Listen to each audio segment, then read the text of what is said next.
just to lead in a little bit, this is what we had discussed previously. Let me jump in a second, Jim. I want to make sure before you go ahead, did you want to go back and take those initial steps as you do at every public meeting? Yeah, we need to do that. Call the meeting to order. Okay, let's call this meeting to order.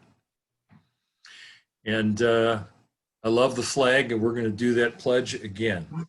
So please, the pledge. I pledge allegiance to the flag of the United States of America and to the republic for which it stands, one nation, under God, indivisible, with liberty and justice for all. Thank you. Okay, may I have a motion to move forward with our previously scheduled workshop that we carried over from our previous meeting tonight?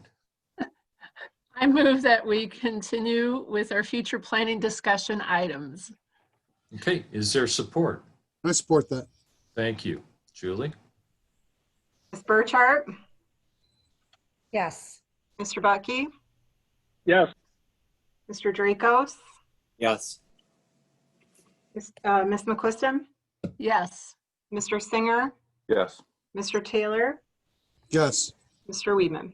Yes, the motion is carried. And one additional point, we have conducted public participation on this evening, September 15th. And as this is a continuation of our original agenda, there will be no public participation in this portion of this evening's meetings. So that being said, I'd like to review how we got here with this meeting with John.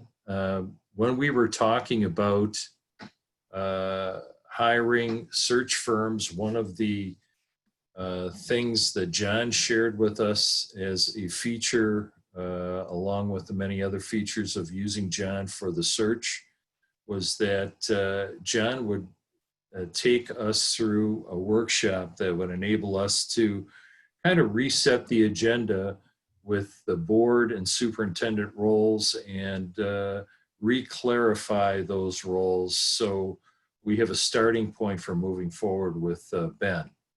And so he's been kind enough to take tonight to do that for us. And we've already cut into a little bit of his time. So he's gonna give us a streamlined version, but still get to the all of the important information that we need to hear. So I'm gonna turn it over to John. All right, that's well said. I recognize that it's late, and so I'll be as efficient with our time as possible while Great word. Cutting corners so much that we don't accomplish what we need to. And so with that, the intention of this is that you have a new governance team, and boy, especially I was listening in on your business meeting. And given everything that's going on, especially during these challenging times, boy, is it critical that you are all working together in the most effective way possible. And really, that's what this is about, just to make sure you're on the same page, same expectations, same understanding of how this is all supposed to work, how you're supposed to work together, and to make sure that you're giving yourselves your best chance to be successful. That's fundamentally what it's about, right? So you've got ground rules at the bottom of the agenda that I provided for you. And I presume, by the way, you all have in hand everything that I had sent you. Yes. And Julie has agreed. She's going to be kind enough. We're going to need to record some responses. She's going to do that electronically on the screen as we go. So I appreciate that, Julie. At the bottom of the agenda, you could see the ground rules there. You can read them for yourself. Again, in the interest of time, I won't go over them one by one. Anything that troubles anyone there, or are you good with that? Okay. Shared interests. You know, it can be challenging sometimes when you get 8 different individuals, including the superintendent and the 7 board members, different people, different experiences, different values, just, you know, very different people. And that can sometimes be problematic and cause conflict and cause consternation. But so it's important sometimes to realize that there are some common interests that you share that bring you all together. And what I simply want to do in the interest of that is ask each of you, and this is where I'll have Julie record some responses, to talk about why it is that you're here, meaning why are you a member of the Board of Education? Why do you serve on the board and volunteer to do so? And for Ben, it's why are you here as the superintendent of Lake Orion Public Schools? So Julie, are you ready to record those? And can you make that visible for us? I'm going to try. All right. Let's see if you can get on the screen whatever it is that you're going to use. And if not, we'll make the best of that.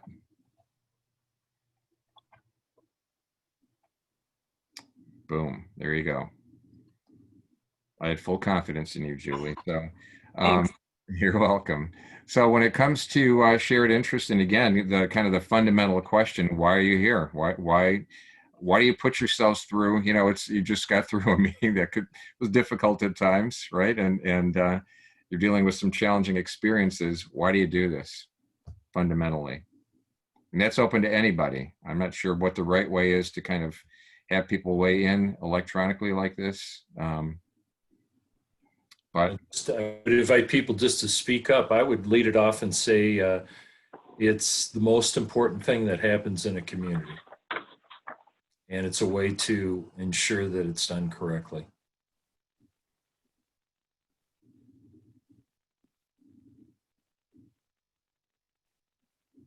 And it's about making a difference with our students at a higher level.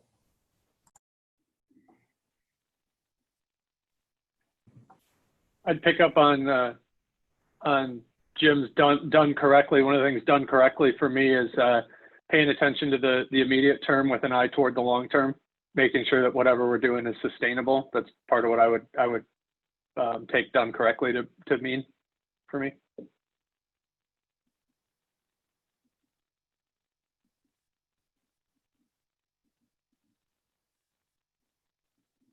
Others?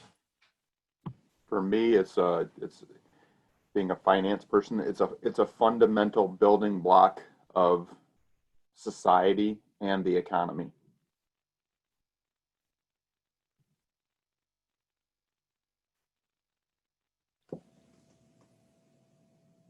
And Others? Yes, piggybacking please. off of what Jake said too, is that because it's such a fundamental part of society, it's a fundamental part of our community. So it's a way to give back to the community and help the future of our community move forward in a successful way.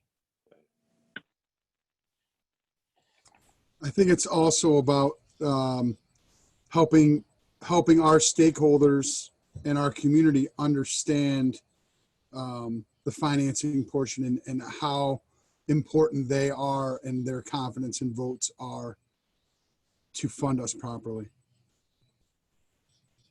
To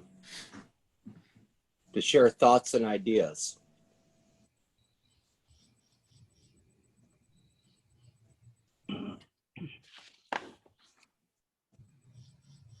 Something that drove me in my desire to be on the board was to make sure that we're doing what we say we're doing.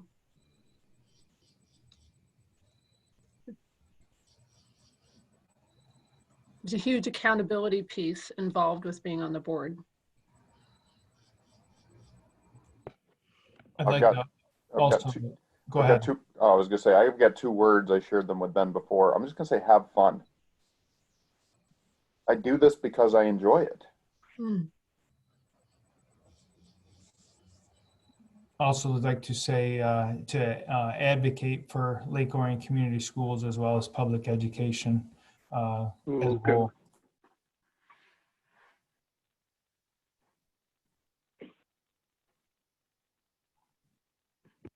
These are good ones. Man, this is an impressive group. Oh, sorry, John. That's for you. You see more groups than I do. I would agree. So far, so good. All right.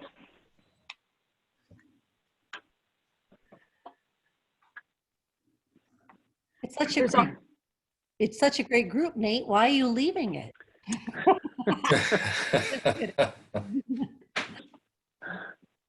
Wednesdays are getting crowded. Oh, here we go.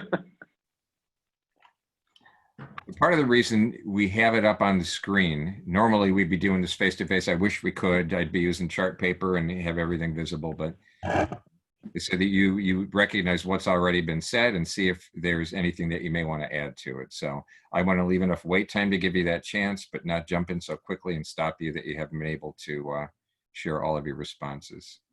So with that, anything else that you review? I think it's an honor to lead in such a great district that all of us have lived in for many, many years, and many of us have went through and stayed here.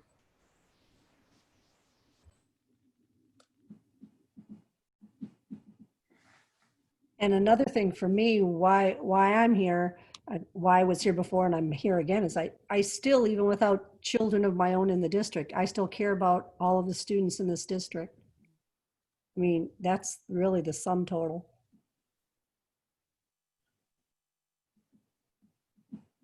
If I could also add that the goal of inspiring learning through innovation and hope, both is a responsibility, that I feel.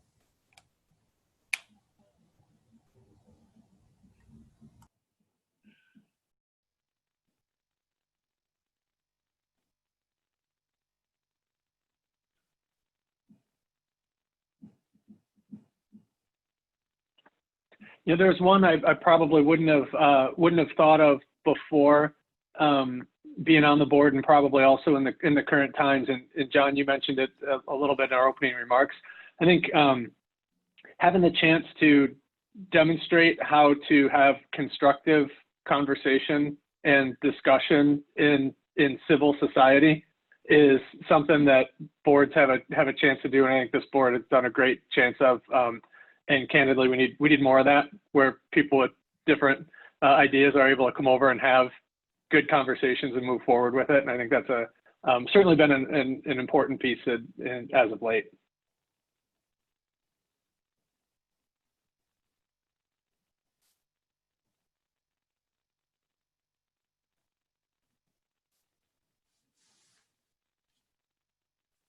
All right, there's a pause. Again, I don't want to be too quick to jump in, but anything else that anyone thinks they may want to add?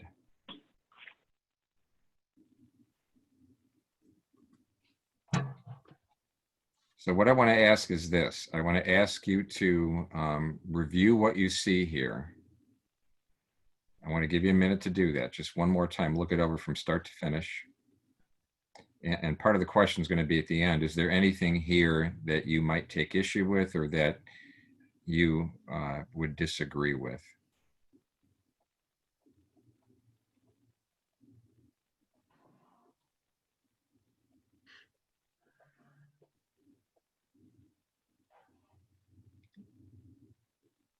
And let me just go ahead as you're doing that and ask, is there any such thing? Is there anything here that you may want to take issue with? Or just simply say, I feel differently, I don't agree with that.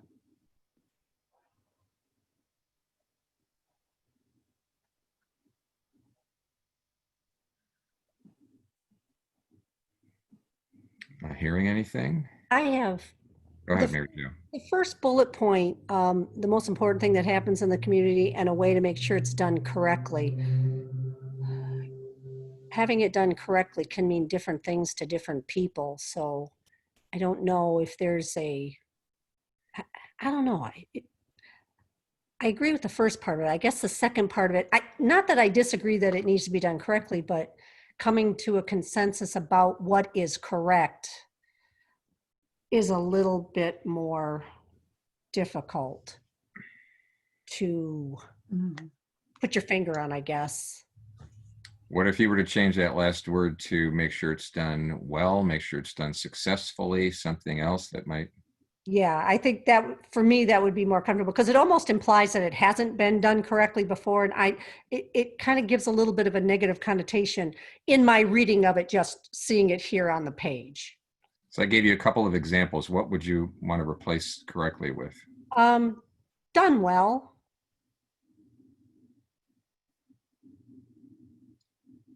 And Jim, I think you put that out there. Are you good with that? Well, I wouldn't want it done incorrectly.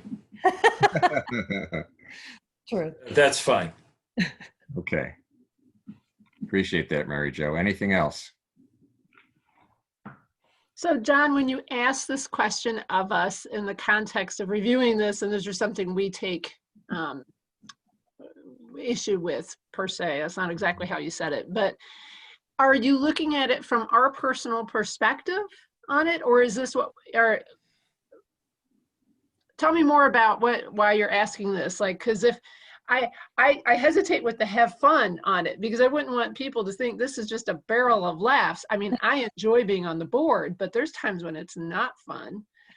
So I like, what context are you looking for here?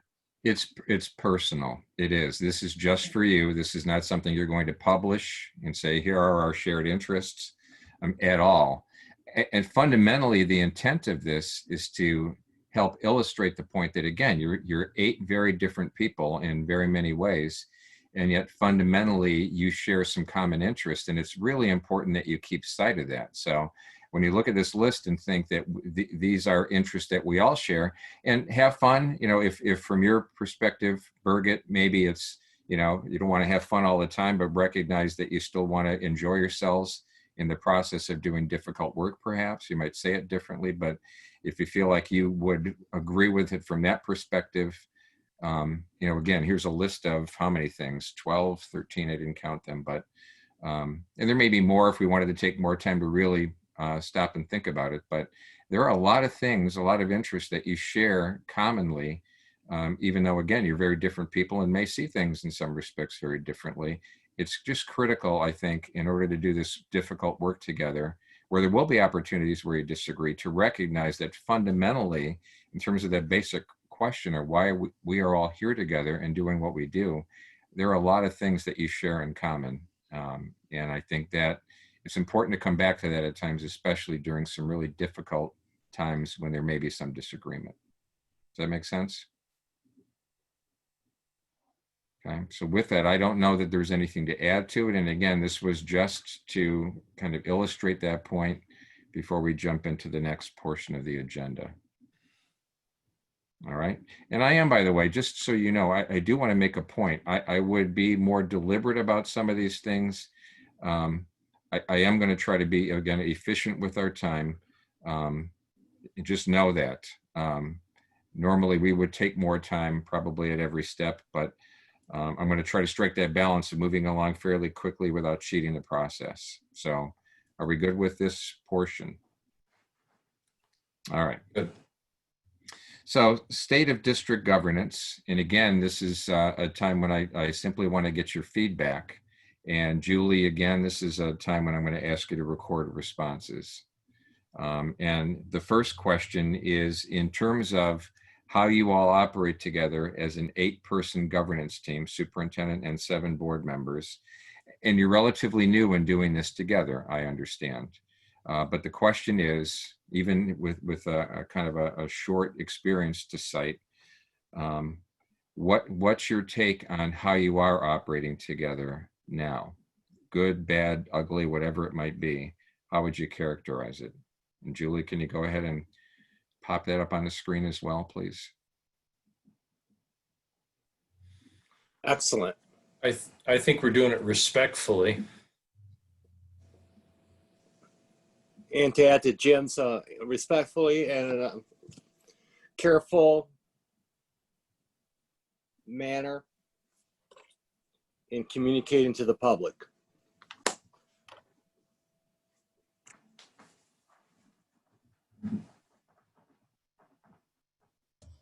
I think the superintendent communication is an A+ for me in the past 30 days with all the things that are happening and the things that are constantly changing. I feel like we are in the process of building trust.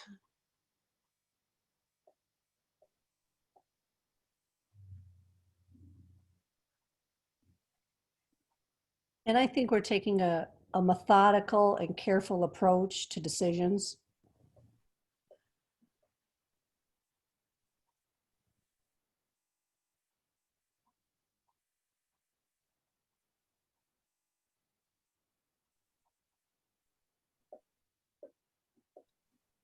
And I would agree with Scott on the superintendent communication being an A+.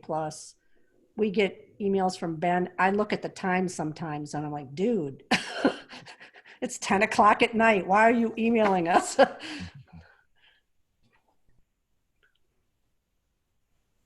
From my perspective, I think that the board is functioning very well. I think they're very respectful in their roles for the work that we do and what their role is. Part of the 30-day plan or 90-day plan actually that, I put together was to have this workshop.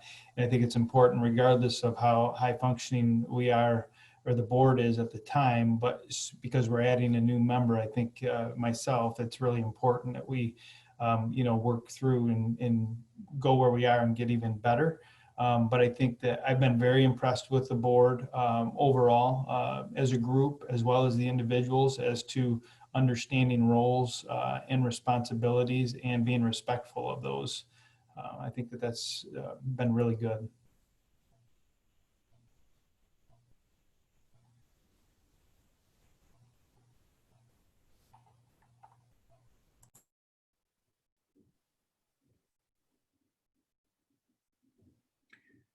So as I read this so far, what I would, if we were to stop now, what I would take away from this is that you're firing on all cylinders, couldn't possibly be better. Is that accurate? And that's where it's tough to keep sunshine. I mean, you witnessed some of our moments. So making sure we all understand each other's motivations could be improved.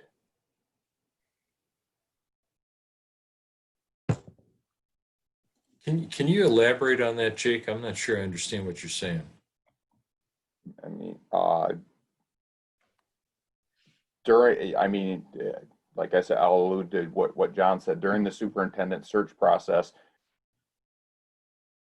It seemed sometimes we were going in, some people were going in directions, and I didn't understand exactly why they wanted to go in a certain direction.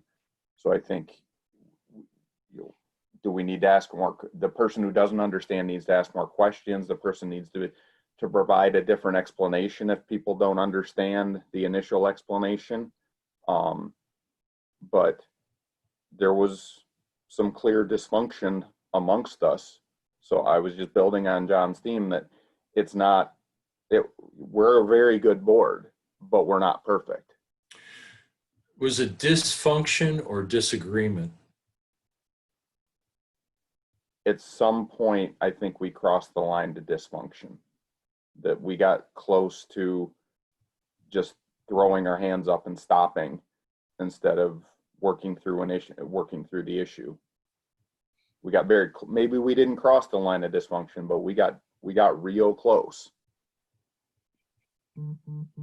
From my perspective, just so that you guys know, because I guess I kind of was living peripherally at the time, but to me it seemed like, and even in the board meetings that I've watched, I think you guys have been very respectful of each other's opinions and viewpoints, and I've seen a bit of constructive dissent, which is really healthy for an organization. There certainly was some time of discomfort. I think you're referencing, going through the superintendent search and how to proceed and those types of things. But I think if there was real dysfunction, I think that there would have been like a hammering moving forward, regardless of what everybody was saying. And what I felt like you guys did, although it was very uncomfortable, I will acknowledge that, is that you worked through and talked through why it was that you felt that way. And so I think that that's healthy. And that would be just my perspective, not having any ownership in your conversations at that time. But that would be my perspective on that. I feel that I'd like to share that. And I would agree, because I was also an observer during that time. And there were times when it was a little uncomfortable to watch. And I didn't have the same kind of skin in the game as Ben does. I was just watching. But yeah, the fact that you could see there were some differences of opinion, but in the course of the meeting, where that decision was made to continue to move forward, there was discussion, there was conversation, everybody listened to one another and moved forward from there.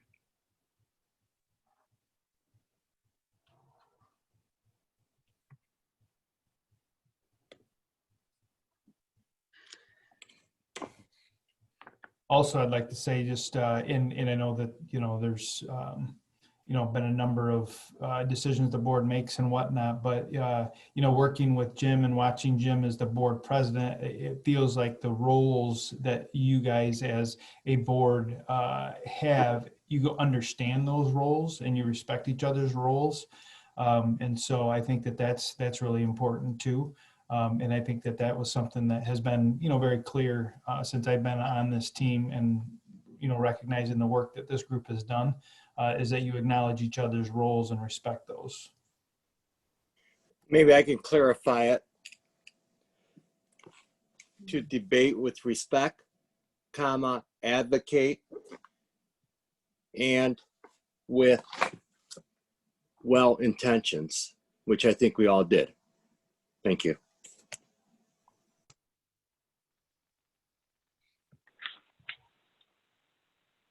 Yeah, I'll just say, look, from my perspective, and I deal with a lot of boards and have over the years, right?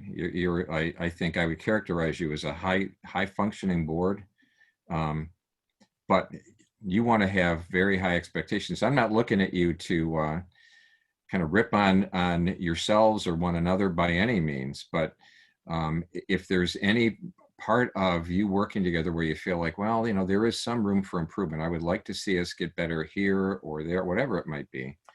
That's all I'm looking at. I think for all of us, we all try to be in a mode of continuous improvement, which implicit within that is that things are not perfect, right? And that there are things we can get better at. So it's just from that standpoint, not looking to say, boy, we're dysfunctional necessarily in any way, but that doesn't mean that you can't improve too. So I'd offer two things, John, in that direction. Sorry, I interrupted you. I don't know if you're. I appreciate that, Nate. Go ahead. Yeah. It's just thinking about it. I think Jake, you said it well. I think we certainly walked the line between disagree and commit, and disagree and disagree and disagree. Like we walked right up into that line. And one of the things when I think of the improvement side is just being very mindful of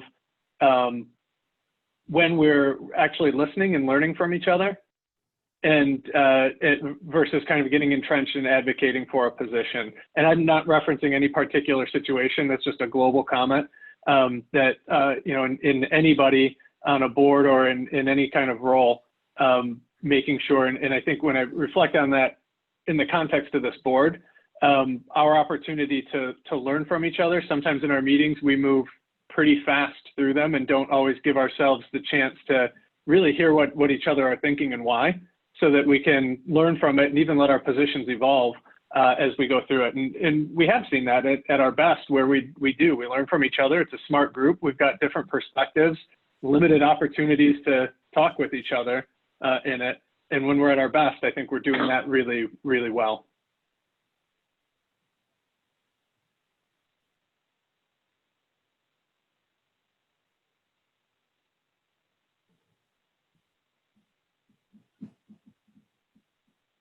So you're kind of bleeding into, Nate, which is good. Really what the second portion of this part of the discussion is where would we like to be? Where would we like to see improvement? I look at this like I do strategic planning with districts too, right? And a lot of times I'll talk about current state versus desired state. Where are we now? We look at data, we do an assessment, and what's the desired state, and we identify kind of where the gap is, and then look to see what we need to do specifically to bridge the gap, right? So I'm looking at this the same way.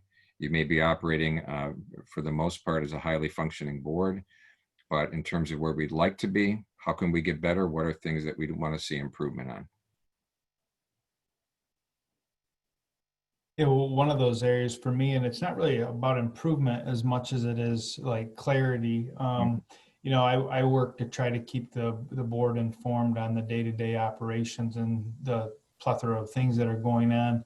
And there are times that I'll keep track as the week goes on and just kind of list out for myself so that I can, you know, give the board updates that are timely. But then there's other times that a board member will send something out to the rest of the board, and it's typically about legislative stuff, which I have absolutely no problem with. I just was trying to, what I need is to understand, is that something, the legislative updates and things like that, because I don't want to be sending out information that's already been sent out and duplicated and whatnot, whether the board members will be educating each other about legislative happenings, or if that's something that I'm supposed to be doing. And that, I think, is a carryover from previous, you know, leadership and actions. And so I just was curious and was hoping that I would understand that better by the time we were done tonight, as to whether or not I should be updating the board on legislative pieces in between board meetings, or if I should be waiting until the board meeting and board members will update each other in between those meetings, if that makes sense. That's really the biggest piece for me, which is very small in the big picture of things, that I was hoping to maybe get some clarity on, if that makes sense.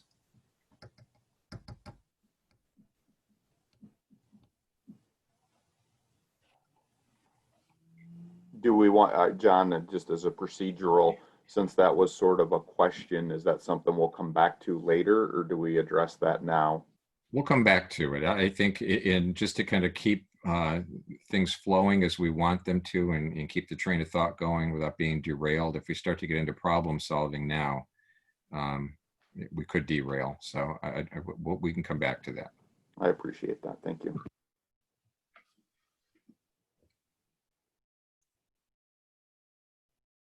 I think it'd be helpful for the board to have a renewed focus on education about the work that we do, whether it's boardsmanship, techniques, learning about educational aspects of our operation. I don't know what those things are, but that we sharpen our skill set a little bit beyond just our local issues on our twice monthly agenda, and become a little more aware of what's happening outside the boundaries of the district through education. And I don't know what form that takes, but I think that could make us all better.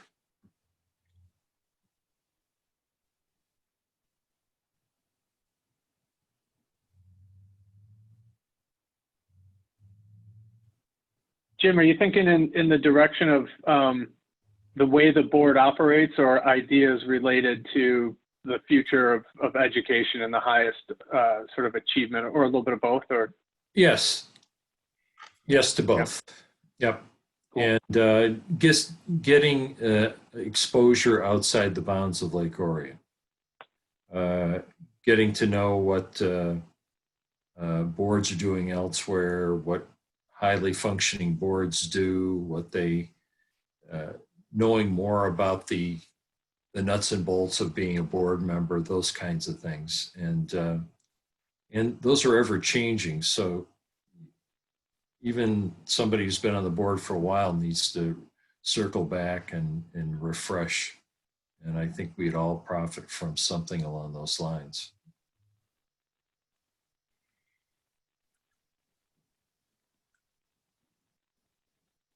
So just to be clear, we're not looking for consensus on this. This really is just, it gives you a chance individually to share your thinking on both sides of the coin. You know, what are we doing now that's working well, perhaps, and where is some room for improvement? I think one of it, this builds on his legislative updates from superintendent, but also understanding what types of issues the superintendent wants to hear from the board, that I'll say one of the best advice I have is, be conscientious. That's not the word I'm going for, but about what you contact the superintendent about. This isn't, you don't contact the superintendent with every small thing, but sometimes I wonder, am I holding back too much or am I sharing too much? So finding that relationship with a new superintendent about what that back and forth should be. And I think, and we have to grow into that relationship. There'll be a piece for me that's obviously the work of a future board and not me, but one of the ones that I would put out there for future thinking. It was brought up in the list above, communicating to the public, not only coming out of these times, but also looking at the increased competition in public schools and the confidence in public schools, as well as the changing realities in the world where people's customer and consumer expectations are fundamentally changed.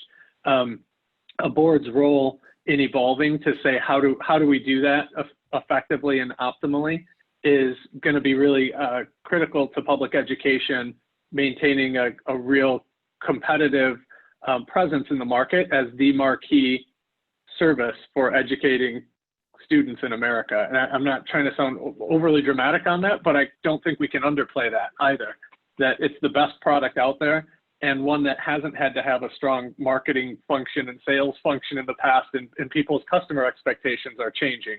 And that's one that not only districts, but also boards are going to have to really embrace the reality that it's competitive like it's never been before. And it's going to be even uglier coming out of COVID on that. I just want to go back and build on something Jake said, because our board has, with the exception of Mary Jo being back on after being off for 9 years, and she'll be on briefly, we've all been together for a short amount of time, and Ben is the new kid on the block, and he's our one employee, and we're still getting to know him, and he's still getting to know us.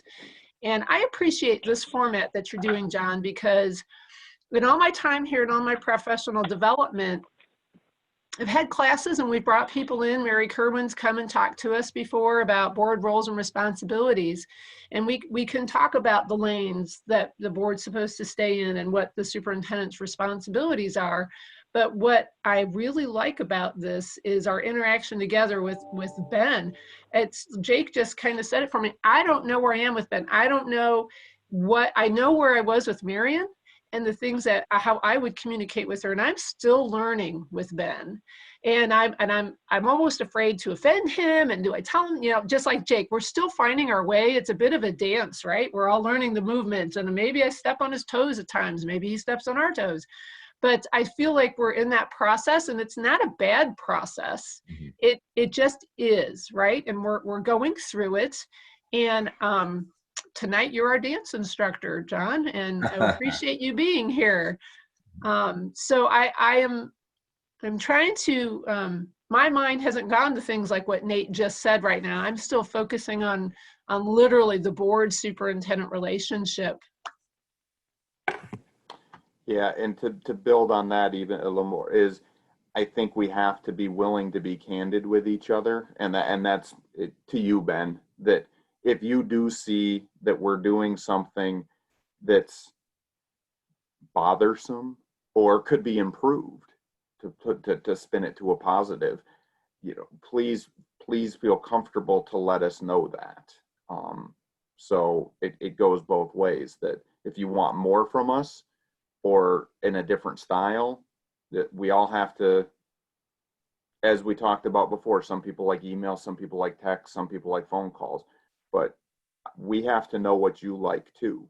So if we're doing something that you need from us, you got to be willing to be candid with us and say, hey, I appreciate that feedback, but hey, that would be, it would have been better if you had texted me that, because I really wanted to know that. Don't save that for, a Friday update or whatever. John, do I respond, or we have conversation, or are we still just kind of putting stuff up and then? You're able to respond. Like I said, we don't want to get too far down the line of kind of problem solving at this point, but if there's something you want to respond to with that, you certainly can. Yeah, I guess I just would like to recognize, you know, that I do, and I did mention earlier that I think that, you know, this board has really done a really nice job with their level of communication with each other, with me. One of the things, it's kind of funny, Julie and I actually had a little conversation about early on. She, you know, I really, you know, still learning to know you and understand and that kind of thing. But one of the things I would share with you is that if there is something that bothers me or I have questions about things, I'll certainly ask. But one of the things that you're going to see with me is I don't get excited and I don't get bummed out. You're not going to see ebbs and flows and that kind of thing. So, and that will be hard for people because I know that people are used to, you know, seeing people go up and down, and unless my personality changes, you're not going to see that. But I definitely will communicate. And the fact that, you know, I haven't shared, you know, that's offending me or whatever, you know, things have been good. I really think, and I know that there's some of you that need more communication than others. And one of the things out of all this, I'm hoping to listen and hear more about what you need as an individual to function really well as an 8-person team. And so I appreciate the feedback that you guys have offered about that.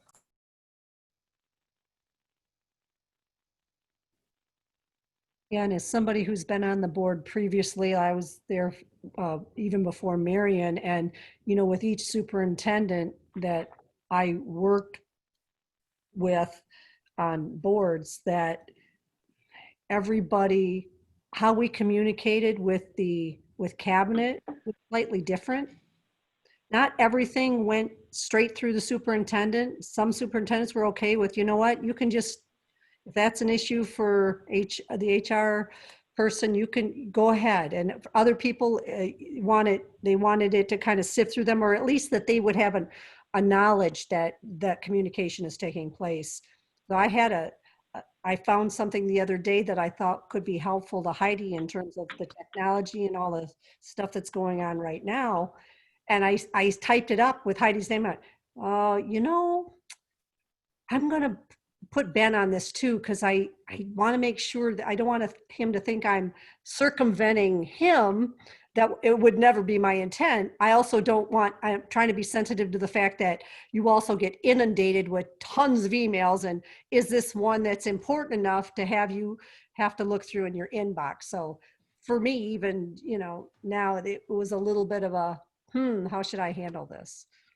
Yeah, that's really thoughtful. And I appreciate that you did that. And, you know, my expectation and what it appears to me that you guys are used to is going through the superintendent, including the superintendent. And that's really how, you know, I'd like to operate. Birgit talked about the building of trust and all of that. And it is about all of that and being comfortable and knowing, you know, what the concerns are so that we're able to accomplish that. And, you know, certainly, and I can't remember who, somebody asked at one point, they said, hey, I had a question, I think it was with John, they had a question about X, Y, and Z. Are you comfortable with me, you know, contacting them? And I was like, yeah, absolutely. You know, what's the topic? And so I was able to follow up with John, and it was something I wasn't going to answer. It was early on, but this group really seems to be mindful of that practice. And then that's where I would like to be at this point. And we'll continue to grow together and learn together that way better. Well, go back to think again about your shared interests, and what it comes back to again is fundamentally, really, when it comes down to it, you're all there for the same fundamental reasons, same basic purpose. You're all about accomplishing the same things together, maybe not in exactly the same way, but fundamentally you are. And it's about being, having enough trust and being straightforward enough with one another that you can have difficult conversations sometimes. I think it was stated at the beginning, maybe it was Nate, about modeling civil disagreement, even civil dialogue, but be able to talk through those things together and agree that there are some ways that we're going to do business together that maybe I don't personally agree with this, but if this is kind of the will of the group, I'm going to be on board. We're going to agree that this is how we're going to operate. And again, recognize that it's a means to an end that we all see commonly, right? We're all about the same thing, all about kind of getting to the same end. and we're going to be willing to work effectively enough with one another, honestly enough with one another, constructively enough that we'll work it out. We'll work out where we disagree on the how, and we'll come to some understanding and agreement, sometimes by majority rule, but we're all going to get on board and keep moving forward together. So, Well, John, I would think any business, and I go back to the other post that Jim said, respect. Use your common sense, be respectful, and any business that operates effectively, and even though we're an educational institution, you still run it like a business if you want to be successful. You use common sense, respect, and you use your common sense, whether you go through the superintendent or whether you call Heidi first, or just common sense. You want to please inform both of them on one topic or not. Just think before you act is just a comment. Thank you. sure. All right. So unless there's something else that someone feels compelled to add that you think maybe is a glaring omission at this point, I'll give you a second to respond, but if not, why don't we keep moving forward? So number 5 on your agenda is to review best practices. And I sent you some documents that I hope you've had a chance to review in advance. That would expedite things tonight as well. Quite often when I do these things face to face, I'll just present them to you and we'll go through them together. But you've had the advantage of getting them in advance, having had a chance to review them, which is going to help us move this along too. So part of it is, in Birgit, I think you mentioned it, having done this before, quite often these types of workshops will get into roles and responsibilities, right? And those of you who have had experience, maybe have been through some of that before, maybe you all have had some experience and have some understanding, but where things can go most wrong, I think, quite often in board governance is that there is not a common understanding of what my role is as a board member, what the superintendent's role is, and where are kind of those shared responsibilities. So what I'm always sensitive to, I don't like to come into these workshops and say, I'm going to tell you now as the expert what your role is and what your responsibilities are, right? So what I've taken to doing with these is getting my hands on what I consider to be some best practices and some things that I think people smarter than me have been able to put to writing, give you a chance to see those, reflect on those, and then have some dialogue. So I provided you with 2 things on that. It was one attachment that you got that had kind of 2 pieces to it. The first part of that, it said clear boards and superintendent roles. Do you have that handy? And that was put out, you see at the bottom, by the Association of Alaska School Boards, but it was just something that I thought was fairly simple and worded quite well. And then also something put out by the American School Board Journal in May of 2006, but I thought this got far more specific, but still outlined nicely. Again, what some of the board's responsibilities are fundamentally, superintendents, and what some of those joint responsibilities are. And you may or may not agree with all of those. And again, in the interest of time, we might typically spend a little bit more time on here, but I'll make an assumption that you've been through some of this before. You've had a chance to read this already in advance. I guess what I want to ask 2 things really. Number 1, any questions, anything you see here that you think, again, that you might take issue with and think, well, what the heck are they talking about here? I think this is totally wrong, or I fundamentally disagree. Well, let me start with that. Did anything jump out at you here as you read through this that you thought, oh boy, I think this is wrong, it's inaccurate, I just don't agree with it? Or did it make sense to you?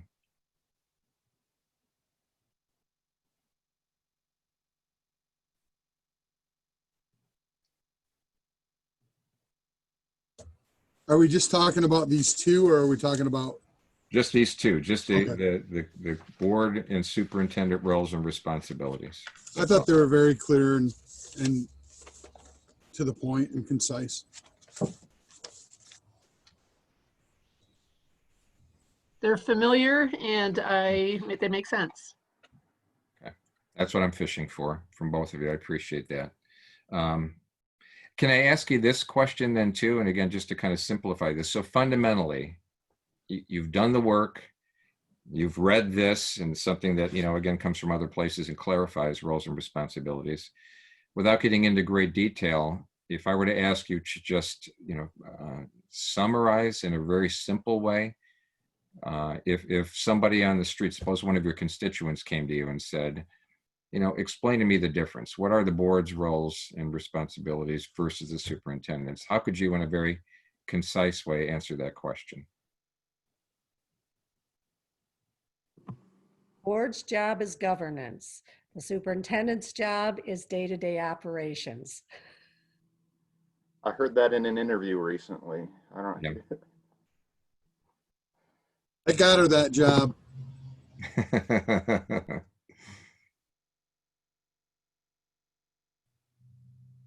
I would concur. I mean, that's just that simple.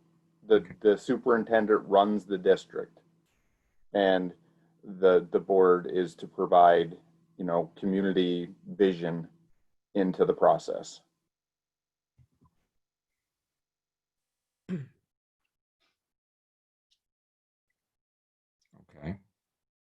Another way of saying it, the governance role I've often used with people is oversight.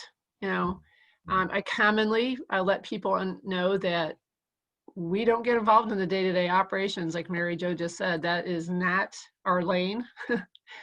And sometimes it's great fun passing it on to the superintendent. I think, a simple way that quite often boards and superintendents will look at it too is you understand that a key function of the board is to establish policy, and then the superintendent and the rest of the cabinet, et cetera, but they'll put administrative guidelines in place, and it's kind of the how-to. So here's the board deciding on policy. Administratively, how do we implement policy? And you want to know from the superintendent that he or she is being very clear in terms of communication, in terms of what they're doing, how they're implementing policy, and that there are no surprises, of course, but that is the dividing line. The board's establishing policy, the superintendent's carrying it out, and the board's providing oversight of all of that, right? So in many respects, it is that simple, although, again, the document that I gave you gives a lot more detail and spells it out. I do think to move forward, this is a nice reference to have, if you get to a point sometimes, and it happens where, because, so often we think, okay, there's a clear line, or at least in my mind, I think the line is clear. And then you run into a situation where you think, well, maybe this is not so clear. And sometimes to have something to refer to help you understand and to clarify. So I would just say to you then too, that the documents that I just did refer to, I think are nice reference materials really for you to hang on to. And if you ever get into a situation where you think the line's a little bit fuzzy and you need to clarify, there may be some clarification provided here that could be helpful to you. I think these will be helpful for us too, for new board member orientation in January. Absolutely. Mm-hmm. Absolutely. So anything else regarding the board and superintendent roles really that you feel we need to discuss or that needs to be said right now? The one thing I thought of as you were working us through some of this, John, was the term expectations. And I've often heard it used in the sense of marriage, when people come together and it's not a shared expectation. I have different expectations than you do, and you let each other down. And a relationship with the board and superintendent can be in a similar format if there aren't clear expectations set out. And as we get to know Ben and he gets to know us, and we develop a more of a sense of those expectations, our communication can only get better and improve, which will improve our overall work. Absolutely. Similar to that, I was curious, and under my responsibilities, it talks about to participate as appropriate in the annual self-evaluation of the board. And I know that's something that's on the, the board agenda at times. What does that look like in our district? I would love to address that if that's okay with everyone else. The way we've handled it, and we kind of tabled it this year because we had so much going on with the board self-assessment, but we always had the previous superintendent do the board self-assessment from her perspective as an objective point of view. Not that it got weighed in with the 7 of us and that outcome, but it just was that voice of, so here's the way we think we're doing. And now you will look at those same questions and you will add, and the perspective can be very valuable to us. Okay. I would commend you for the fact that you're already doing some self-evaluation, because very honestly, many boards do not. Even though it's ideally, it's something that every board would do, many do not. So good for you. All right, any other questions? Okay, let's keep moving. So district governance team standards of practice. I provided something to you that actually this document does come from the Michigan Leadership Institute. So this is something that we've put together that spells out what we see as being reasonable standards of practice that should exist in every district with the board and the superintendent. So you've had the chance again to look this over, and these are stated pretty assertively in many respects, right? But as you look over this, does this resonate with you? Again, is this consistent with what you believe in terms of governance team standards of practice and what they should be? Or is there anything that you want to at least kind of put out there in question, and something that you're not quite sure that you're on board with? John, there was one thing that I found on this one, number 6. Yes. I think that, or at any other time, Mm-hmm. is kind of subjective at the end, because obviously if we have something that's not real fun to talk about and I have to call Birgit and talk to her about it, or I have to call Ben and talk to him about it, they're going to be surprised the first time I call them. So that's any other time. You know what I mean? I totally am on board with the, we're not throwing out startling statements in board meetings to, surprise folks or change the way that we've discussed things. But that was the only thing that I saw. That's more of a clerical thing, I think. So here's how I understand that, Scott. It's a great question. So I reflect back on my experience, and I think I probably was guilty of this a couple of times, honestly, inadvertently, but where I would take an action as superintendent, right? I would start maybe something, a new procedure, or whatever, like a new program put in place, and I wouldn't have communicated that to the board, and they hear about it secondhand.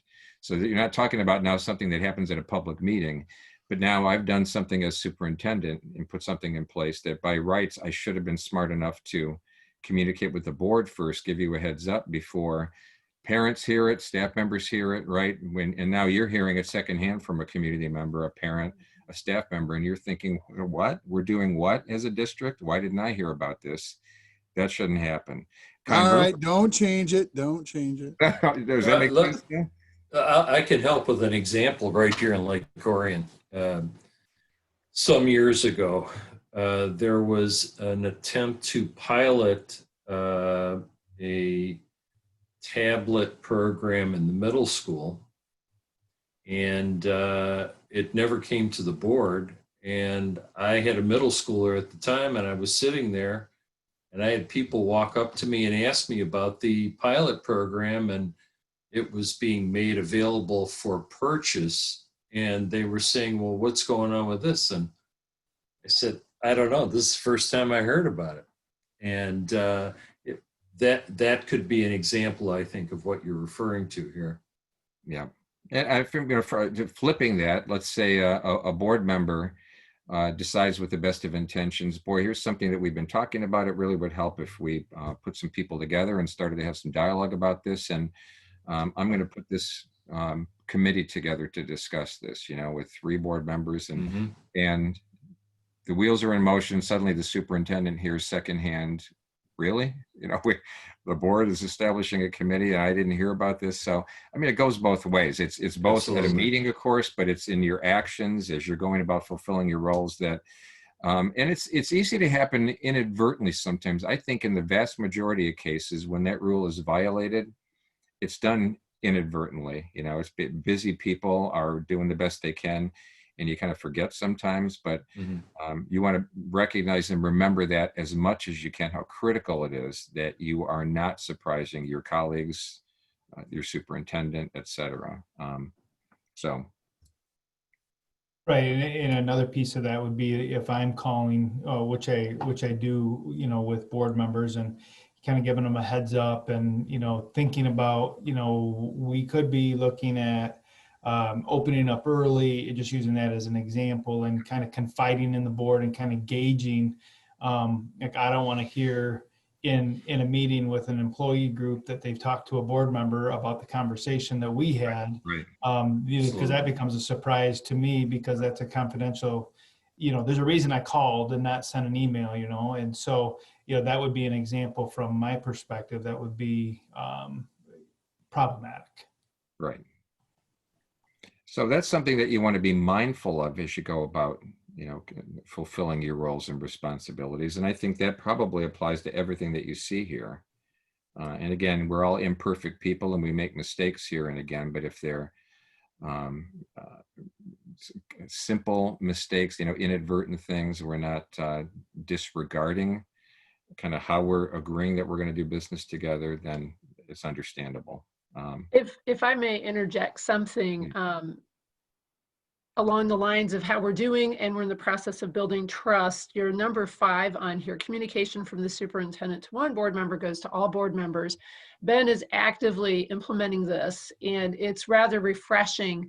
One of our questions on our self-assessment goes to the effect of all board members receive the same information. And it's a hard one to answer because you don't know what you don't know, right? We can assume that we're all getting the same information, and that's what we'd really like.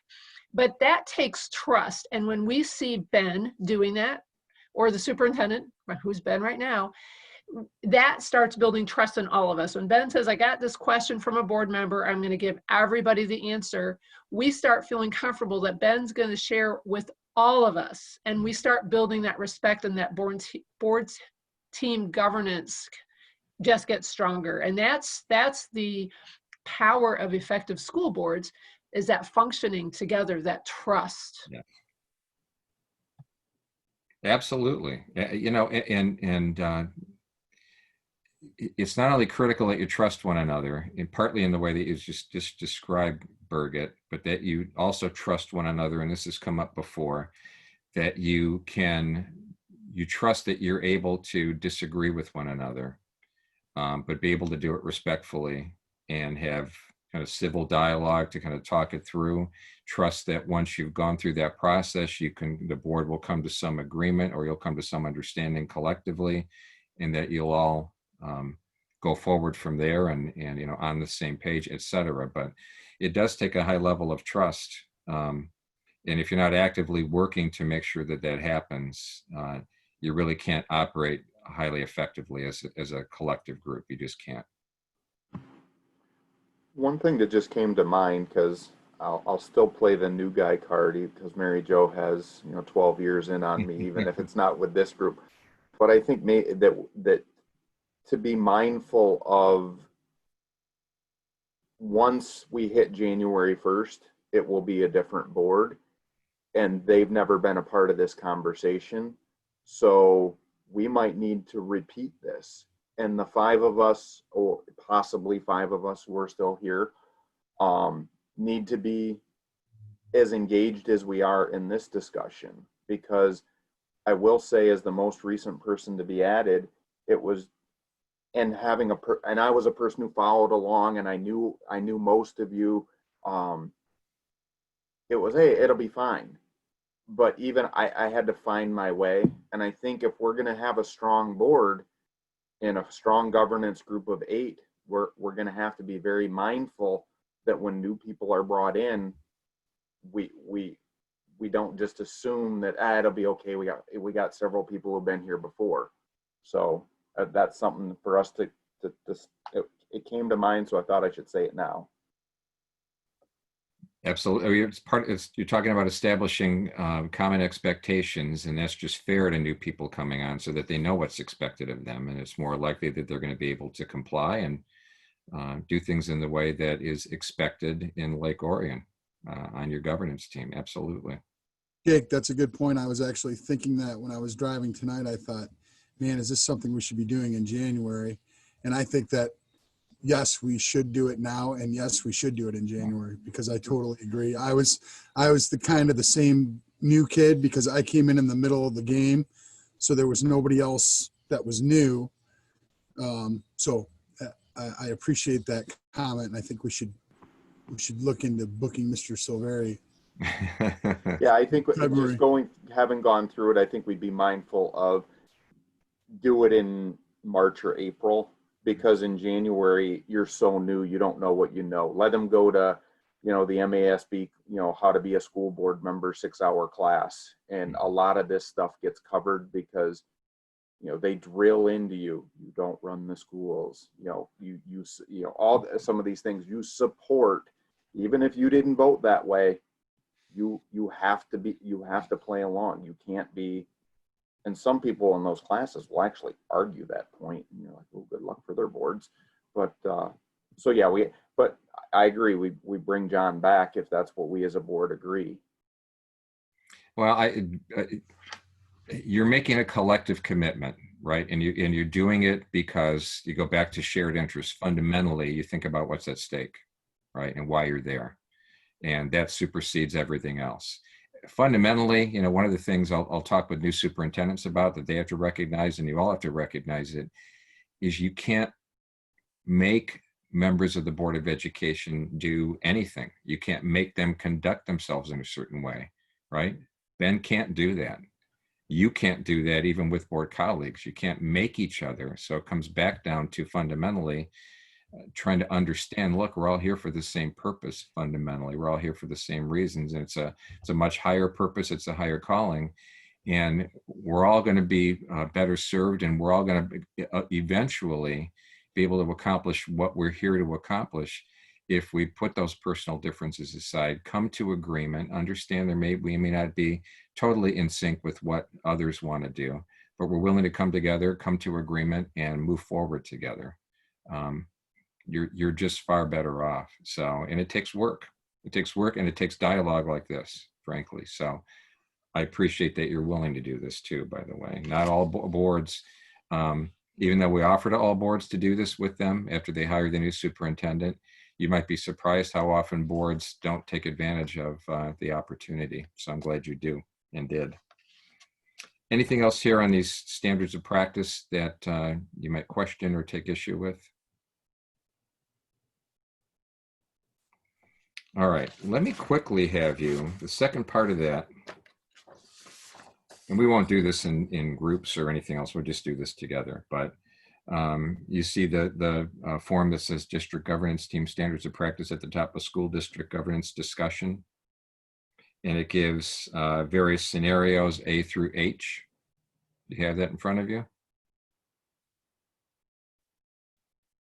All right, so there's correlation between what you see here, these various scenarios, and the governance standards. In some cases, they correlate with a couple of the standards, I think. So it's fair to say as you go through these, hopefully you see them that way too, but these are all violations of those standards in one way or another, right? So they could fall in the category of things that shouldn't happen.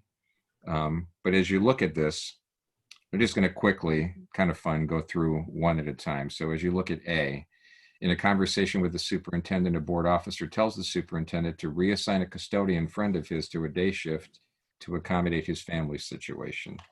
Obviously a no-no, but which of those standards does that violate?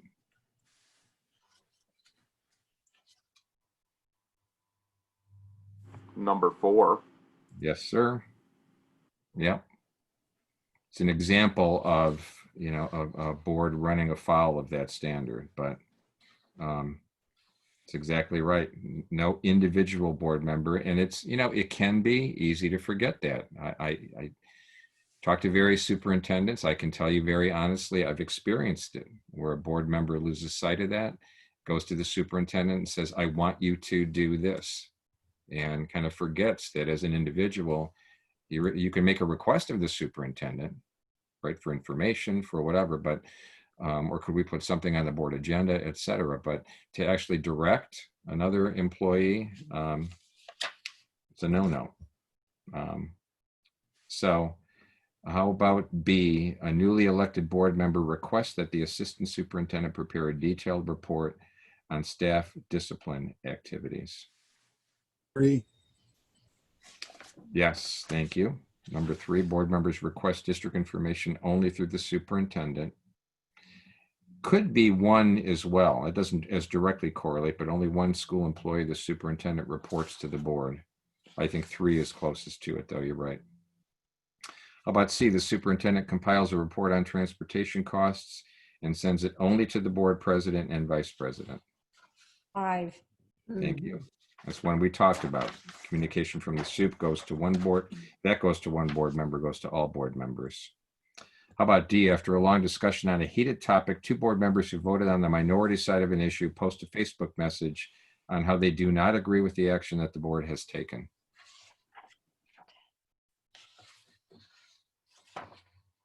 That would be number 10. That would be number 10. And that has come up before even this evening, how critical that is. You may staunchly disagree, but once that decision of the board is made, everyone gets behind it. How about E? Just before the board meeting adjourns, a board member asks for a decision on the purchase of a new football scoreboard, not an agenda item, but something the athletic director has discussed with him in a private meeting. 6. Number 6, all board members and the superintendent commit to the practice of not surprising each other in public meetings or at any other time, which is one we talked about. I think possibly Number 1. No, number 1 I'm hearing, possibly so. Number 9. Number 9, discussion is focused on policy level issues, yes. Yeah, and I think even could be number 2, only the superintendent invites engagement of the board in district decision-making process. The athletic director shouldn't be doing that. F, before the board meeting begins, a board member admits to a fellow member that she did not read her board packet or the superintendent notes for the week. Therefore, she plans to vote no on all issues. 7.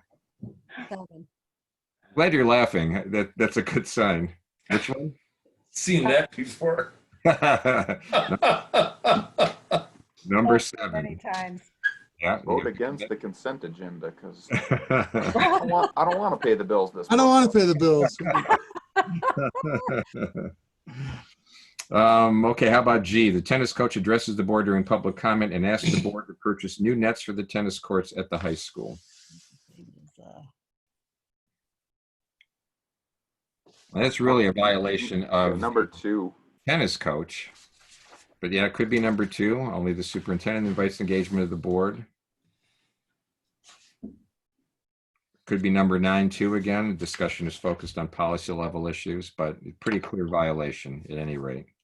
How about H? A board member believes the board president does not support her point of view and that he limits discussion on topics she is interested in. So during a meeting, she calls out the president and expresses her frustration of what she sees as a lack of support from the chair. 6. Number 6. 6, no surprises. I see one more. I say you work number 8 in there specifically for this one. Yes. I would say for sure that's number 8 as well. All right. But, and you know, what's interesting, I'm sure as you read these, some of you have seen and heard things like this, haven't you? Right. And it's good to be mindful of, you know, it's better not to step into these things in the first place. So again, this is another, I think, good reference material to have on hand, the standards of practice that I think can serve you well.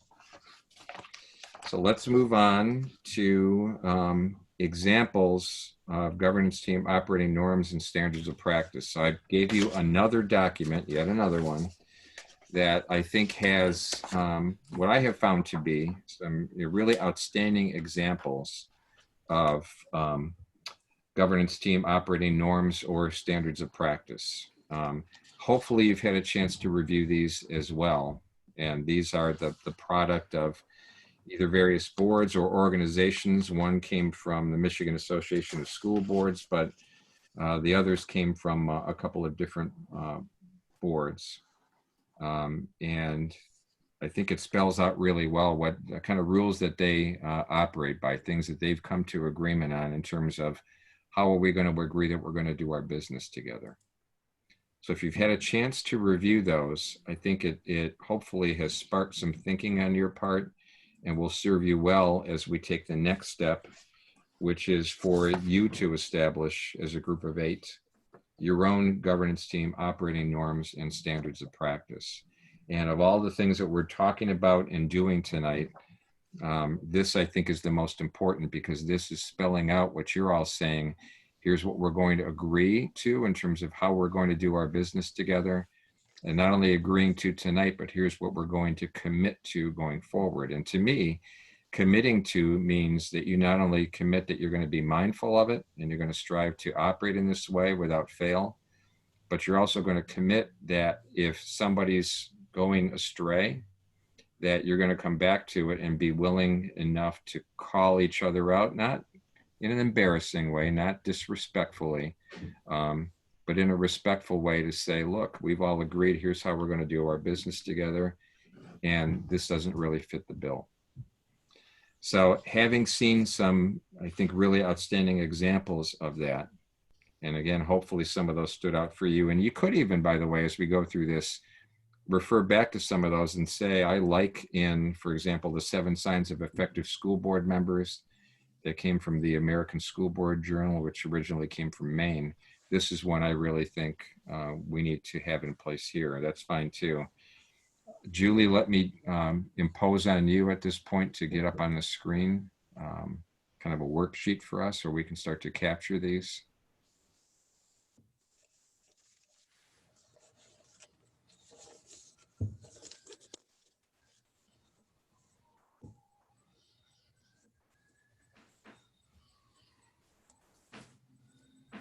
Outstanding.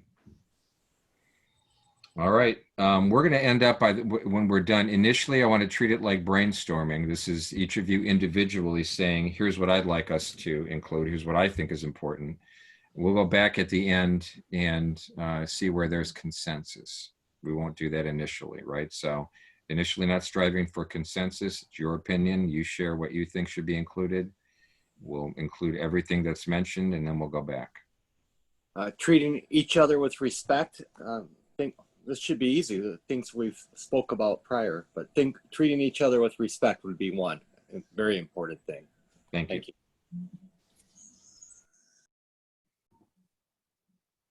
All questions and requests go through the superintendent.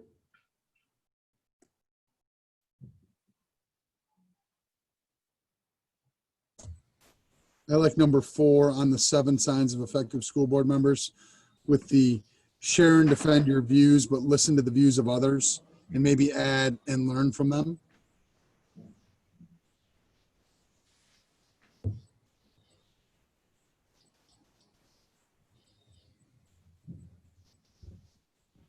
Listen to the views of others and learn from them.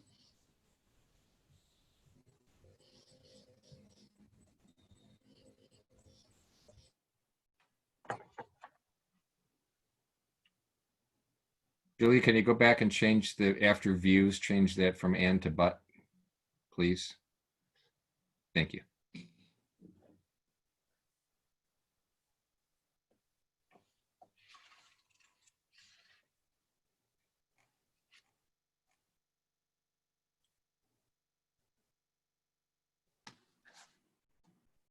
So this isn't per se in one of these exactly like this, but I always appreciate the ability to disagree in a professional manner.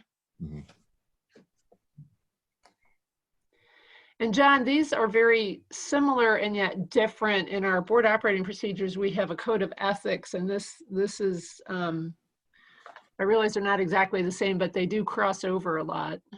I'm sure they probably do, which if you're okay with that, I think that's fine. Yes. Okay.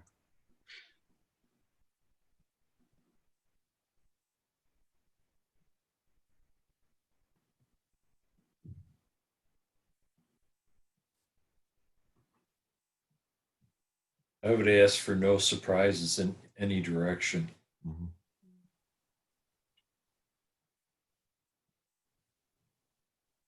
Which means it could be between board and superintendent. It could be between board members, but that we refrain from any surprises.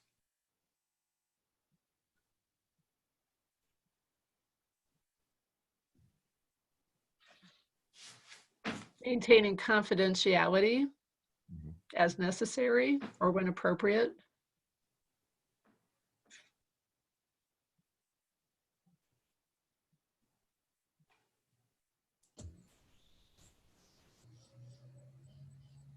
Be present and prepared.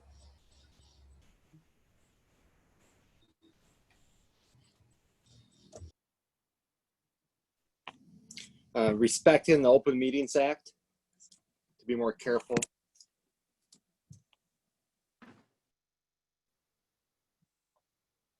I had to bring that up again. I thought we covered that at the beginning of the meeting.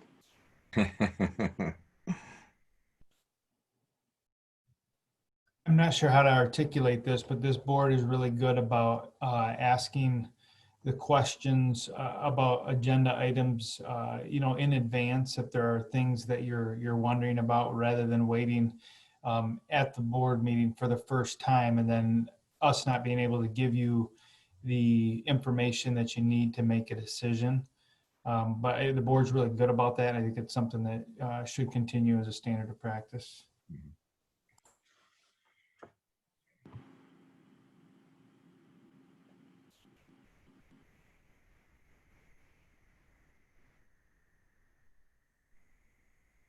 I'll build on Ben's ask questions because I was told ask more questions, make fewer statements. That's a better way to understand.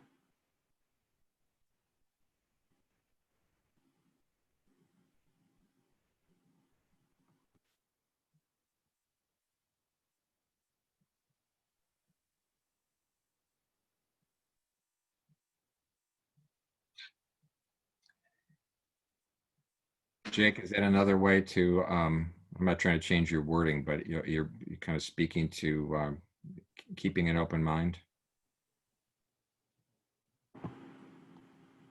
It is, but what I find people do is they come in and if you assume you know something about the topic, you start making statements and you can back off and say, hey, I'm just going to ask a question. Let them tell me if my understanding is right. Don't lead with my understanding of the situation. Gotcha. Convert it to a question.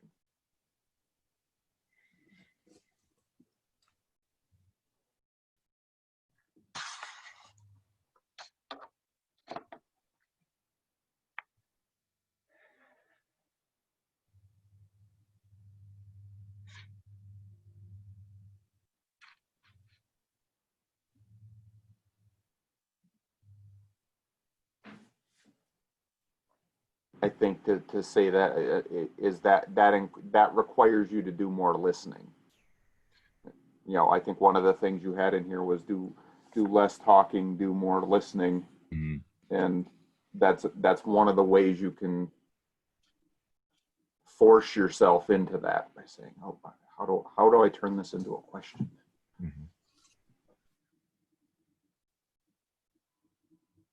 This kind of goes along with the bullet point a few up that says be present and prepared. And I think maybe elaborating a little bit more on the being prepared is there's an expectation that you will have read your board packet before a meeting. I mean, I'm looking at this from the perspective of not only, this is going to be the standard for the board, but as a new board member comes on, board member or board members, one of the first things you can do is hand this to them and say, here are some expectations we have up front. Yep. And so I think being specific on that, being prepared, because if you're a new board member, what does being prepared even mean? You haven't even gone through the fun of getting a 70-page packet yet, but understanding that you are going to have a lot of reading and we expect that you're going to make time to read it before you come to the meeting.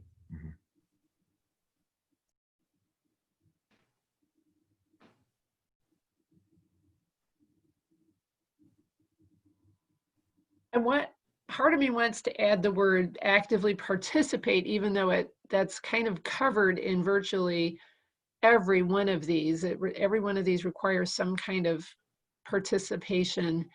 But we can't be successful, anybody who wants to ride the wave or hold back or see what everyone else is doing first. We need people to be on board, for lack of a better word.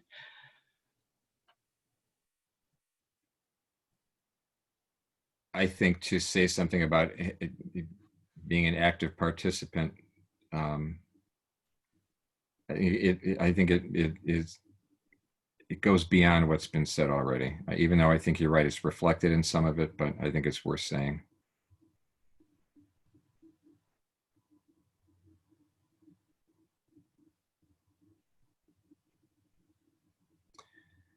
So there's a bit of a lull in the action. Take a look at what's there with the thought in mind. Again, is there anything there either I would not agree with and couldn't be on board with?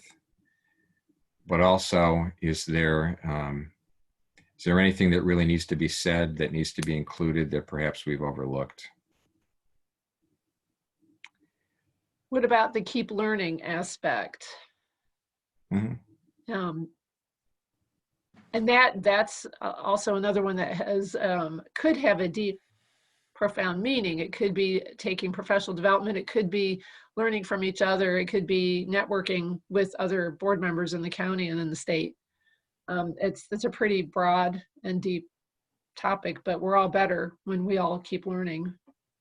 Absolutely. And maybe if you have that as part of your standards of practice too, that's something that you can do even as a board for each other a little bit more formally. That can come in a lot of different forms, right? But like tonight. That's right, exactly. And it was a conscious decision on your part to undergo this tonight, right? You didn't have to.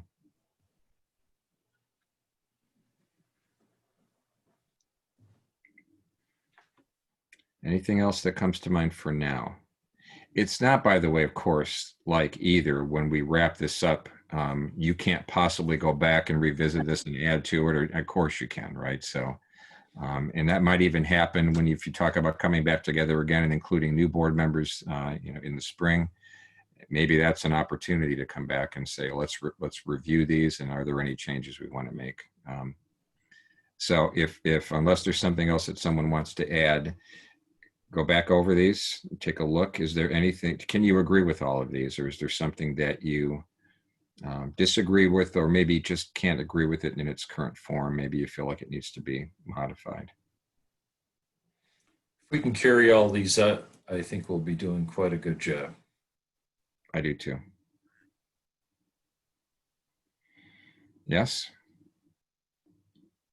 Now, this is something that I would ask for. A lot of the work we've done before, it was more just for dialogue and discussion, but I'm going to ask that Julie kind of save this, and if you want to reformat it, you're welcome to, however you want to handle that. But I think your best bet, frankly, if you really want to stay true to this, is that you have it included along with either every board packet, or goes along with every board agenda. It's even something you could, I've seen in some districts, they will include this at the bottom, much like I did at the with the agenda for this meeting. You could include it there at the bottom of the agenda.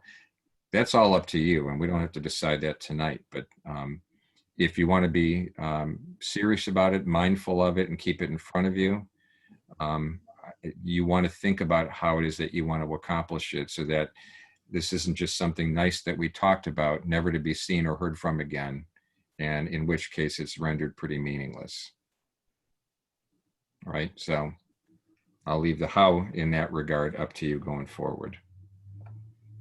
So, make sense? Okay.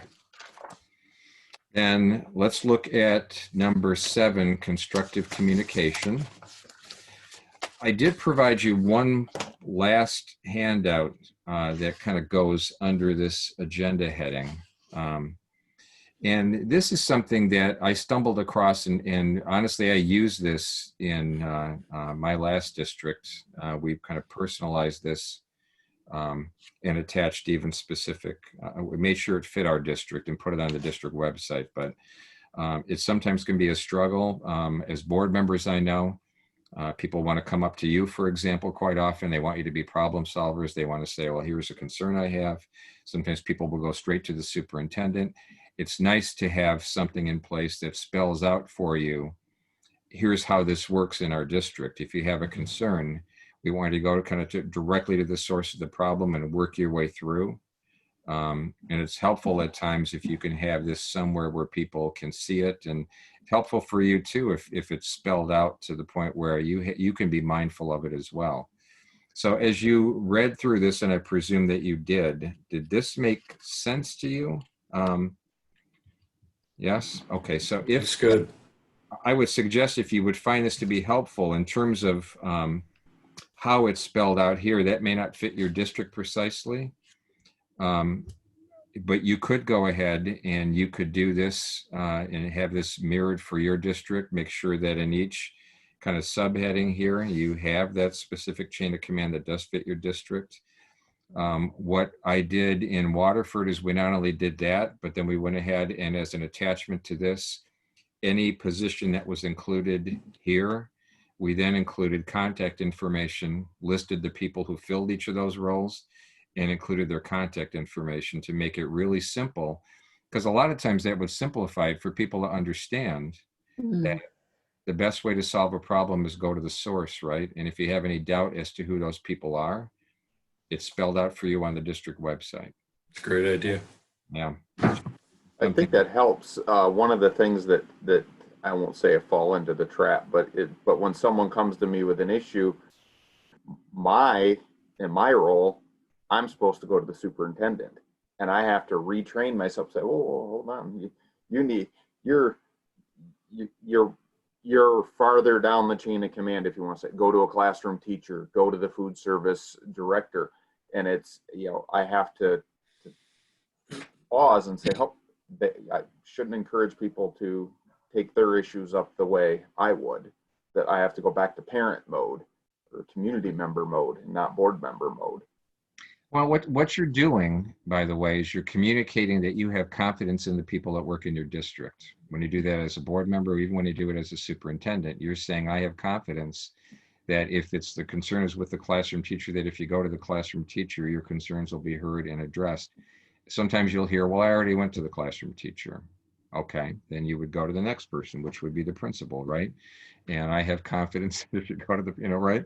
That's what you're doing. And what I would sometimes tell people who would come straight to me, for example, would be, here's what the expectation is here, that you would go to the source and you would work your way up. If you don't get satisfaction, if you go to the teacher, you would then go to the principal. And ultimately, you could end up back at me and I would be the appropriate person to speak to. But you know what? That's not very likely to happen, because typically, if you go to the source and you work your way through, your concerns will be heard and addressed, and you're never going to have to come back to me. And I'm going to tell you, 99% of the time, that probably proved to be true. It was very rare that somebody would have to come back to me. And I would say, even if you do that as a board member, ultimately the board is kind of the last place you'd go in the chain of command, right? But if people will do this, it's very rare that they're going to go all the way through the chain of command and still be dissatisfied and still feel like they have to come to the board. It's an issue of fairness too. I think giving the people who can affect change directly the opportunity to do so, to bypass them, is really unfair. It is, and people appreciate that you're respectful enough of them that you're going to give them that opportunity to address concerns before you allow people to go over their heads. For most people, that's what they want. Give me a chance to address it. I'm confident enough in my abilities to do so, and if given that chance, I will likely be successful. So I'll let you do with that what you will. I think it's something that could be helpful. That's the reason I like to provide it to you. We touched on communication earlier. So before we wrap things up, this is a golden opportunity again. If there are some understandings you need to reach in terms of how you're going to communicate things, either among each other or just period. And maybe we start with going back to Ben, what you mentioned.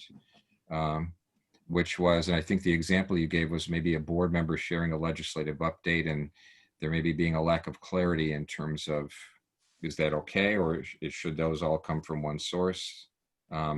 Where do you feel now there may be a lack of clarity in terms of how you communicate with one another? This is a perfect opportunity to provide some clarity in that regard. Well, I would reinforce the fact that the board should only be communicating with Ben.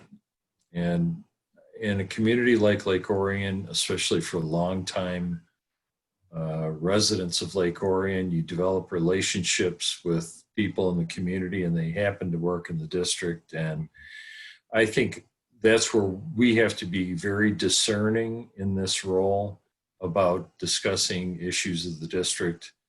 It's very tempting to do so, or there may be a real effort to pull you into that.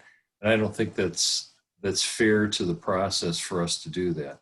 So that communication really has to be among the board, but also any communication with staff needs to go through Ben first, and Ben has to say, yeah, that's fine, go right ahead, or include me on the email or whatever. But the initial contact really has to go to Ben. That's just in fairness to Ben.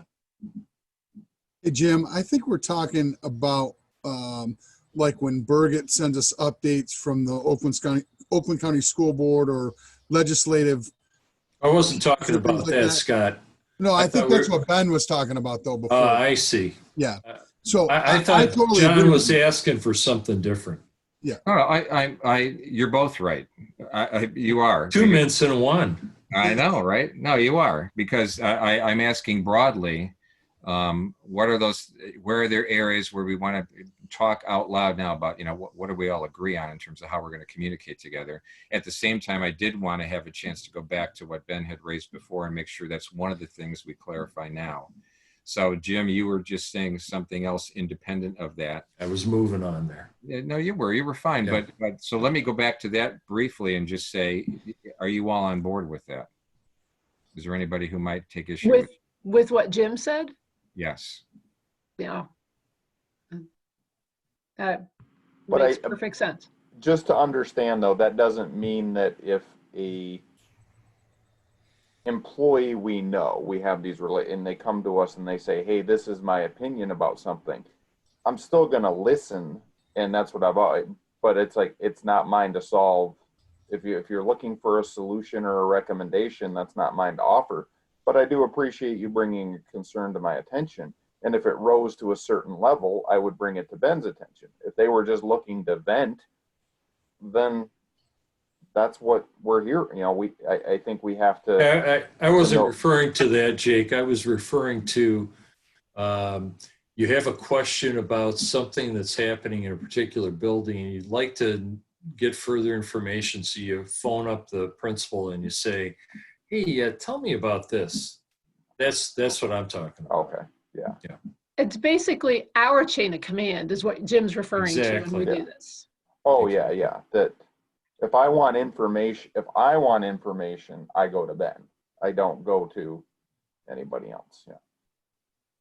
To your specific example, Jake, I mean, of course, you don't want to brush off your constituents, right? It's important that you listen to them, and actually it can be helpful to Ben in this example you can have one disgruntled constituent who wants to vent with you, and that's fine. And I don't know that you need to run to Ben every time you hear something like that. I would think you don't have to. But if you start to hear it consistently and you come to believe this may be a concern that needs to be on Ben's radar, then that's what you do. You're right. You don't try to problem solve in the moment with the constituent, but you go to Ben and you say, hey, I want to put this, make sure this comes to your attention. It could be a problem. I've heard from several people. It might be something to keep on your radar. Definitely. So are we gonna, do you want some discussion on the legislative topic? Because I would love to weigh in on that. Yeah, Well, I just want to. I'm sorry. I just want to make sure that I just offer some clarity. I don't have a problem one way or another with what's been happening. I just was trying to understand the timeliness and whether or not I should be doing that, or if that's been a role. And Birgit, you've been really good about giving that information out. And so whether or not that's something that I should be doing too. So just to offer some background on that, it's the first year in a long time that we've had somebody on the Government Relations Committee actively participating on that with the OCSBA. And we get updates from Lisa or David, Lisa Hans-Connect or David Randalls there's a lobbyist from Oakland Schools. And I think the Oakland County Superintendents Association receives similar updates. I started forwarding those. I usually use Julie, go through Julie to send out communications to the board, and I've always added you to those so you're aware. My goal in that is making sure the board sees what I see. It's that whole concept of everybody has the same information I got. Several years ago, Marion started adding legislative updates into our agenda. And she also had a legislative action group going. That has not been active for a while. And Julie and Mark still have the email database for that if we're interested in seeing if people want to do that. And I would be interested in seeing that reactivated to help our advocacy efforts. But I would love for you, Ben, to share with us how you would like to handle the legislative portion. Is that, that was Marion's addition to her superintendent's update. Maybe you don't want that to be part of your update. I would love to hear what you think about that. Yeah, I'm fine with giving a legislative update at the board meetings, and how you just explained it helped me understand why the practice is in place. Makes total sense for everybody to get the same information. I was thinking as far as the timeliness. So like I get those same updates from those same people, and like I said, I'll jot them down, and then I'm thinking I'm going to give them later. And then, so anyways, I'm totally fine with you giving those. And then at the board meetings, I'll be cognizant of what the board already knows. And even if they already do know and it's a major issue, I'll probably still recognize it. The first couple of times I was like, darn it, I should have got that out sooner. But then I got to, as it started to happen more, I'm like, there's a practice in place that I need to make sure that I understand so that I'm not feeling like I should have been doing something differently and whatnot. So that's how I feel about it. And as far as the advocacy group, Julie and I have talked about that. She's provided that information. Frankly, hopefully as things get a little more normal and we can proceed as a school district with our everyday practice, knowing what we're doing, in the next weeks, I do look forward to sometime in the next, honestly 12 to 18 months, trying to get that revitalized and making an impact. I think you're both right. Ben, as to you, if you can highlight the most important things that you see, I think Brigitte is just trying to share the information, but most attorneys don't even understand what she's trying to share. So if you can somehow pick the ones that are very important and share it at the board meetings, I think that's what Marion was trying to do. And maybe I'm wrong, but I think you're both right in this topic. Thank you both. Makes sense.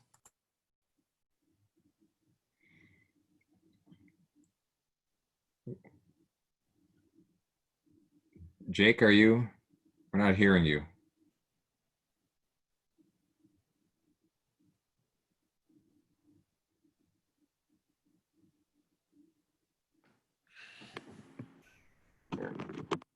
There we go. Oh, now we can hear you.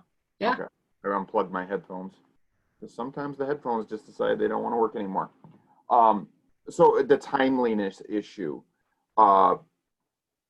if it's something that we need to contact our state reps about, then obviously that, that eventually could be legislative advocacy committee. But if there's something immediate, like when we were going through that package of bills that came out about the 75-25 funding and such things, those are the types of things that if you send the email and we see it, then we can act on it. Otherwise, it's at my leisure for reading, and that's just as good to hear it at the update, because once you get too many things, like MASB, they send out an update 4 or 5 times a week that comes into my email. And what I found is I'm no longer reading all of them. Like they're sending me too much stuff. And that's bad, because then I'm like, oh, what am I missing? So that's why I would look at this legislative advocacy. Is I liked the summaries we got from Marion, because that made sure that I knew that what I needed to know. And there's only so much time that can be dedicated to certain tasks, and I hate letting things slip. But if you get too much information, you gotta pick and choose. Yeah. So I know it's late. Let me ask the question this way. I heard earlier, a couple of you mentioned we gave Ben an A+ on his communication thus far, right? So let me start from that perspective in terms of the way that Ben is communicating with the board and the frequency with which he's doing that. Is there anything different that the board may be looking for, just so Ben can be crystal clear on what your expectations are for him in regard to communication? I'll start with saying why what I like. I love the bullet point end of week updates. It's how my mind processes things, and it's sort of great. Like, okay, we're done with another week. Boom, boom, boom. These are the things. That's just great to get that on, Thursday afternoon, Friday afternoon, whenever it comes out. But I enjoy getting it at the end of the week, as opposed to having it be, hey, the first thing we're going to work on the next week. Because to me, that communication works better with, this is what happened. And then, so to start, let's start with the positive. That's what I really like.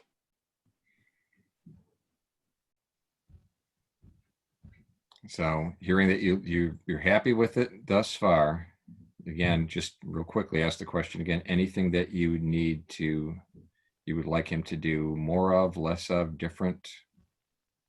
Well, I appreciate knowing that Ben has thoroughly thought it through, and he's already established, how do I want to say it, a level, if you will, of importance on things. That I know that he's going to send us a weekly update, is what he has a track record of doing so far. I know that there are times when it's more important that he will pick up the phone and call us. And so I already have a frame of reference that I know Ben is going to call me when it's important, or send a separate email for an outlying issue as a heads up. He's done all of this. So I'm starting to build a good rapport of trust with him and confidence that he's going to let us know what we need to know when we need to know it. And that's a really good thing. That's fantastic. All right, Ben, how about the flip side of that? Anything that you're looking for that you need from the board in terms of communication? I was being honest earlier when I had said that everybody has really communicated well, and I'm getting a sense. And when we met, I asked, what's your preferred method of communication? I know some enjoy text, some enjoy phone calls, some. So to answer the question, things have been good with communication. I understand who needs more than and less to just stay involved in the process. So at this point, there really isn't anything I'd ask anybody to do differently. And I'm continuing to understand everybody's preferences, and I'm good with where things are at. So let me just say this then. What you have in hand are some documents that, again, can serve you well going forward, that you can reflect back on, that talk about roles and responsibility, standards of practice. Those could be useful to you down the road too. You've established your own standards of practice, operating norms going forward, that you're going to determine how you are going to choose to keep those in front of you, so that you can continue to operate together as highly effectively as possible. But you recognize that this is still a work in progress. And given that you have not been operating for a terribly long time together yet as a governance team, it's going to be natural that you're going to run into circumstances that where you don't quite know how to handle them, or you might have disagreements. What it really fundamentally comes back to is the more that you can trust one another, and the more that you are willing to be honest with one another and have constructive disagreement and continue to kind of work out your differences so that you can be a highly functioning team, you're going to be just fine. I do see you objectively as being already in a really good place. It's great that you've taken the time to go through the dialogue that we have so that you can continue to thrive and become even better. I would just urge you to continue to keep the lines of communication open more than anything. Continue to be honest with one another, and don't lose sight of the fact that you're all there for the same reason fundamentally. Go back to that shared interest discussion. You are, but the strength of this group can be that you're all there for fundamentally the same purpose, and yet you have the strength of having people with different perspectives that you're willing to share with one another. You can listen, you can learn, you can be respectful of those differences, you can come together to agree on how you want to conduct yourselves and what decisions you're going to be willing to make in the best interest of Lake Orion students. And again, whatever happens, know that the more that you are going to be willing and able to work together constructively in that way to meet those common interests, you're going to continue to do good work on behalf of Lake Orion students. So having said that, I appreciate the opportunity to get together with you again and have this dialogue. I apologize that I do feel like I was rushing a little bit, and I hope it didn't feel too much like that. And I hope you still found it to be productive and worthwhile. Anything else that needs to be said at this point, or any other questions that you might want to put out there before we end this dialogue? I think it was very useful, and even though it was slightly abbreviated, it will be a good opportunity for us to bake some of this into our self-assessment, as well as into the superintendent evaluation process, and also a starting point for conversation when we reconvene in part 2, when we have some new faces on the board. We'll have a starting point for our conversation that I think will be very helpful. Great. All right. Any questions, final questions, closing comments, anything for John? Thank you, John. Thank you. I also want to thank member number 9 of our governance team, Julie, who does a great job facilitating the communications with us, because we all know that the 8 of us work much better together when Julie is always making sure we have the right information and tracking us down and making sure. Thank you, Julie. Absolutely. Yep, absolutely. Julie's awesome. And board, thank you for being willing to go through this. This was very valuable for me as I think Birgit called me earlier, the new kid on the block. So, but that was very good dialogue that we've had. So thank you very much. All right. Anything further? May I have a motion to adjourn? I'm just going to adjourn, everybody. Please do. Good night. Good night. Good night, all.